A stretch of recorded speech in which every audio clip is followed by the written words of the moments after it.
Okay, YouTubers, this will be my second video on my motorcycle trailer. I did move the tongue area that attaches to this brace up from, you can see where the hole is, from that location. So it gives me a little bit more room to put it cooler right there. And I got a tongue holder-upper thingy. Some call it kickstands, you know, call it whatever. But anyhow, I used a 1-inch square tube that I put some all thread on, and that's going to hold a spare tire. And it also will support the 2 pieces of cedar that I'm going to use. And I have the areas marked where the pads of the it's a rooftop carrier is going to sit at. So it's going to distribute a lot of weight with that, and the cedar won't rust. And you can see where I have it marked right here. I'll use a couple of 1/4 20 screws and put it in place. I'm going to use some angle iron and take these lights off and bring them up and out. Last time I did show you my mud flaps. I put reflectors on them. Front amber and the back is red. And let me show you what I've been doing over here. Just got through painting the top of that.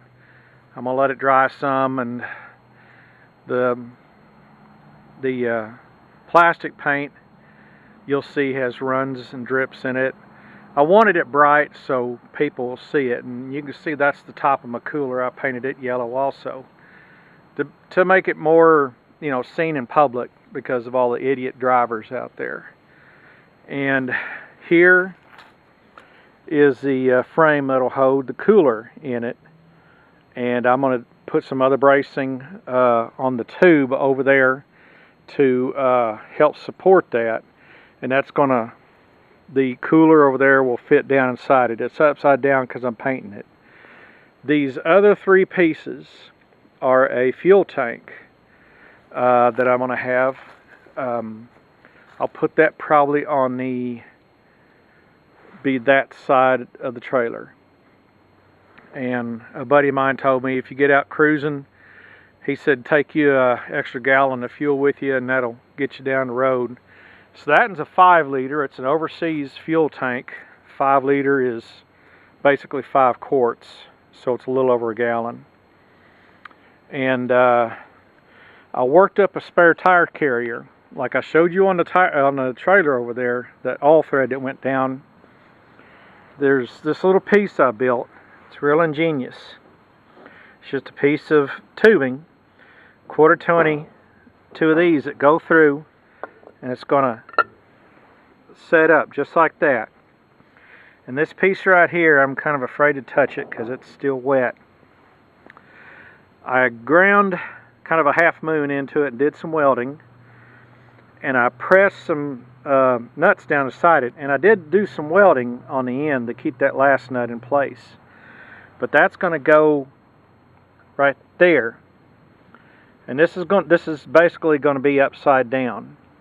And I'm going to have this valve stem pointing towards the back. That way, every now and then I'll check it, make sure I got plenty of air in the tire. But that's going to hide that spare tire way up there, and I won't need no tools. I got this set up to where it'll hold that on. And I was just letting it dry right there. And I'm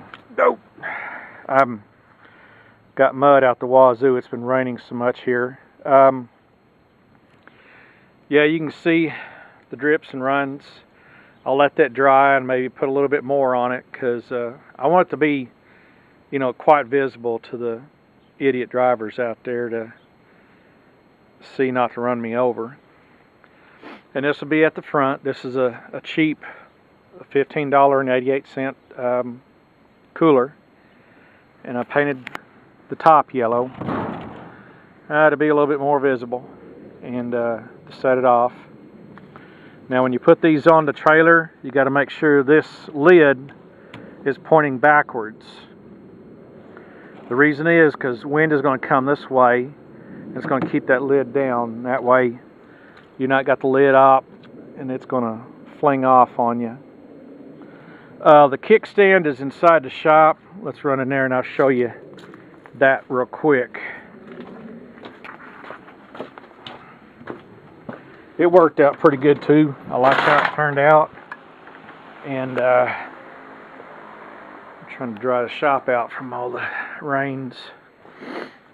Let me pull it off here because it's upside down. I was painting it. Okay, this is the way it's gonna look. That's a 1-inch tube and this is a 3/4 tube. And that's a washer that are welded to the top to keep it from going out. These two are going to go to the frame, and this down here is the foot. And what I'm going to do is I have one of these pins right here, and I'm going to drill a hole, put that through her, and this is all the way down. Now you see how I put another washer, and I did all these extra welds here and here to help strengthen that bottom part up. And when I'm ready to get on the road, well, I'll just pull that pin out, pull this up into that position, and the pin will go up there. You can see that other part I hadn't painted yet. But that is going to be my little kickstand. Now I got a Hobart 140. It's covered up right there, and I did 2 passes right here to fill that in really good, and so I'm pretty confident that's never going to break. And this will slide up and down, and it'll be good from now on. So that's why I'm putting that rust-proof paint stuff on it. So that is where I'm at for now, and probably the next one is when I get it completed. But I got my lights. Here's my amber lights that I'm going to put on the side. These are 6-inchers, a lot more visible. So it'll be, and it's all, everything here is going to be LED. And I got some leftover lights. I'm going to put these underneath to make the bottom glow, and that's when the headlights are on. I had tons of extra wiring looms around and stuff. Here are my LED lights. And what did I have in here? Okay, my greasers. I'm going to put greasers on the axles, and I got to get them off and get them cleaned up and re-lubed and ready to go. And make sure the bearing presets everything. Preset is set and everything.